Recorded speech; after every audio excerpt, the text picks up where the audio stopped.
경매 시장에서는 크게 두 부류의 투자자로 나눠집니다. 첫 번째는 시대차익형, 말 그대로 사고팔고라고 생각하시면 되고, 현금 흐름형 투자는 월세로 현금 흐름을 만드는 유형입니다. 부동산 투자를 해야겠다라고 생각하면 두 갈림길에 놓이게 되는데요. 월 현금 흐름 굉장히 매력적이지 않나요? 월급에 수익이 발생을 하는 겁니다. 예를 들어서 500만 원에 대해서 월세를 받는다라고 해볼게요. 뭐 이자 이런 것들 다 떼고, 그럼 내가 일을 하고 있는 게 있기 때문에 월급에 플러스 500만 원이 더 생기는 겁니다. 든든한 마음이 당연히 들겠죠. 그리고 이 월세라는 게 처음 받았을 때 느낌이 남다릅니다. 내가 일을 하지 않아도 불로소득을 하나 창출을 한 것 같고, 월세가 매달 매달 들어온다라는 거는 평소에 받는 월급이랑은 분명히 다른 의미가 있어요. 그럼에도 불구하고 저는 처음 단계, 시드가 얼마 없는 단계라면 현금 흐름보다는 시대차익형으로 가야 한다고 말을 합니다. 500만 원에 대한 월세를 받는다, 월급의 수익에 500만 원이 추가가 된다, 매력적일 수 있죠. 저는 하지만 냉정하게 한번 생각을 해봤어요. 월 500만 원?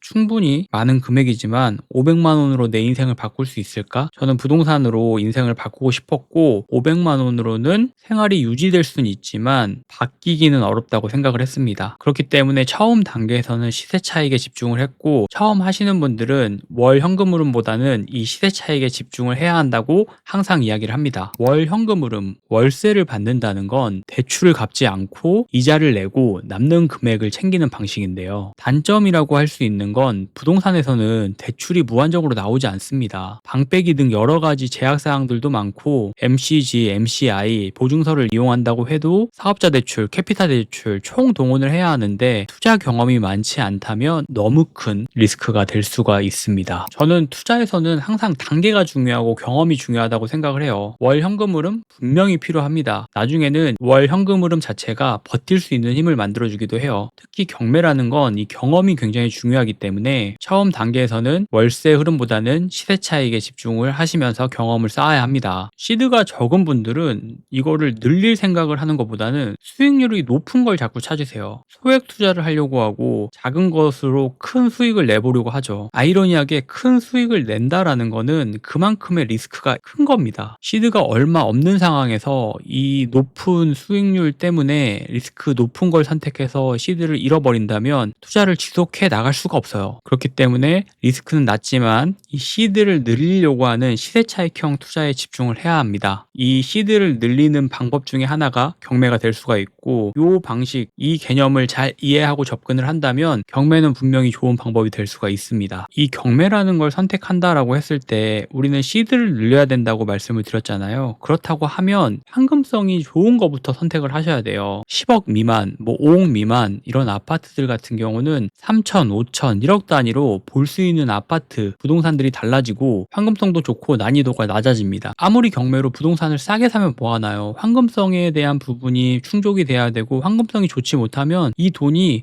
10년, 20년 묶이는 경우도 너무너무 많습니다. 자, 그러면 우리가 현금성이 중요하기 때문에 부동산에서 현금성, 사람들이 제일 좋아할 만한 건 뭘까요? 아파트가 될 수가 있겠죠. 그럼 서울 아파트로만 돈을 벌 수 있을까요? 이건 한번 살펴볼 필요가 있습니다. 서울 지역 경매 물건 유찰은 20%씩 진행이 됩니다. 하지만 서울이 아닌 경기도, 지방 같은 경우는 30%씩 떨어집니다. 그러면 떨어지는 폭이 서울에 비해서는 경기도나 지방이 10%가 더 떨어지는 거죠. 그리고 현재 부동산 시장은 모든 사람들이 서울 아파트, 똘똘한 한 채에 관심이 있습니다. 경매는 부동산을 싸게 사는 방법 중에 하나라고 했죠.